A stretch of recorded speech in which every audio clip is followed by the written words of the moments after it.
Hello students, ये है question number 1 of exercise 5.2. Question is, how would you rewrite Euclid's fifth postulate so that it would be easier to understand? तो अब इस question में हमें कहा हुआ है कि यूक्लिड्स फिफ्थ पोस्टुलेट को आप किस तरह से लिखेंगे ताकि उसे समझने में आसानी हो। तो देखिए दोस्तों, ये है यूक्लिड्स फिफ्थ पोस्टुलेट जो थोड़ा लेंदी है। तो अब हमें इसे दोबारा लिखना है सिंपल लैंग्वेज में। तो हम इसे कैसे लिखेंगे? देखिए दोस्तों, सबसे पहले समझते हैं यूक्लिड्स फिफ्थ पोस्टुलेट कहता क्या है।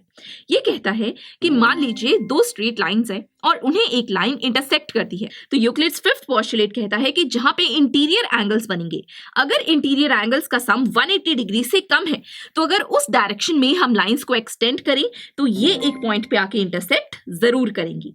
ओके, तो देखिए दोस्तों, अगर हम इन दोनों लाइंस के बीच में डिस्टेंस देखें तो देखिए इन दोनों पॉइंट्स के बीच में डिस्टेंस कम है। इसी तरह थोड़ा आगे देखें तो इन दोनों पॉइंट्स के बीच में डिस्टेंस थोड़ा ज्यादा है। थोड़ा और आगे देखें तो इन दोनों पॉइंट्स के बीच में डिस्टेंस और ज्यादा है।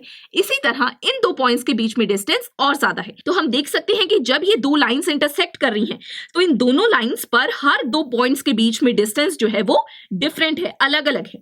ओके, अब दोस्तों ये देखते हैं कि हम इस पोस्टुलेट को किस तरह से सिंपल वर्ड्स में लिख सकते हैं। तो इस पोस्टुलेट को सिंपल वर्ड्स में लिखने से पहले समझते हैं। देखिए ये दो लाइंस हैं, इन्हें कंसीडर कीजिए। ये है लाइन L और ये है लाइन M। ओके, अब दोस्तों अगर इन दोनों लाइंस के बीच में हर पॉइंट पे डिस्टेंस सेम है तो इसका मतलब कि ये दोनों लाइंस पैरेलल हैं, राइट। देखिए डिस्टेंस सेम है तो ये कभी भी किसी भी पॉइंट पर इंटरसेक्ट नहीं करेंगी, और अगर ये इंटरसेक्ट नहीं करेंगी तो इसका मतलब ये दोनों लाइंस पैरेलल हैं, राइट। तो अब दोस्तों हमने ये देखा कि अगर दो लाइंस के बीच में जो डिस्टेंस है वो हर पॉइंट पे सेम नहीं है तो वो एक पॉइंट पे आके इंटरसेक्ट जरूर करेंगी, और अगर दो लाइंस के बीच में डिस्टेंस सेम है हर पॉइंट पे तो इसका मतलब कि वो पैरेलल लाइंस है, राइट।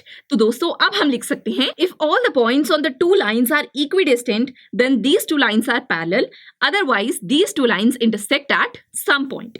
ओके, कि अगर इन दो लाइंस के बीच में हर पॉइंट पे डिस्टेंस जो है वो इक्वल है तो ये दोनों लाइंस पैरेलल होंगी, अदरवाइज ये इंटरसेक्ट करेंगे किसी ना किसी पॉइंट पर। तो दोस्तों ये था क्वेश्चन नंबर 1। अब हम मिलेंगे नेक्स्ट लेक्चर में जिसमें हम क्वेश्चन 2 सॉल्व करेंगे। आई एम श्योर स्टूडेंट्स, आपको ये लेक्चर काफी पसंद आया होगा, और ऐसे ही मजेदार तरीके से अपने हर एक कॉन्सेप्ट क्लियर करने के लिए डाउनलोड कीजिए PUStack ऐप को, जहां पर आपके पास और भी बहुत सारे ऑप्शंस होंगे, जैसे कि back exercise solutions, tip videos, sample papers and much more. So what are you waiting for? Download the app now.